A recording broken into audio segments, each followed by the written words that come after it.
আমার বোনরা শুনছে তো না? আমার বোনরা শুনছে তো? বিবাহিত ভাইরা শুনছেন তো? তোমরা অবিবাহিতরা শুনছো তো? আমি তোমাদেরকে আজকে এমন এক গল্প শোনাচ্ছি গতকালের, যেটা তোমার সারা জীবনের শিক্ষণীয় হতে পারে।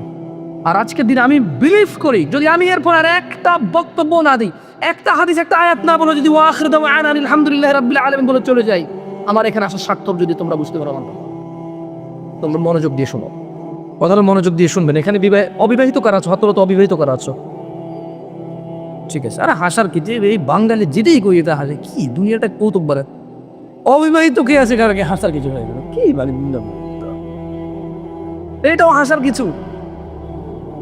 ভাই আমি এখানে বললাম যে অবিবাহিত কারা আছে, সবাই হাসা শুরু করতো, মানে কি? তো আমি তেমন কখনো ব্যক্তিগত বিষয়ে তেমন বলি না মাহফিলে। এটা আপনারা অনেকে হয়তো জানেন যারা আমাকে চিনেন। গতকাল আমার কাছে এক প্রশ্ন আসলো,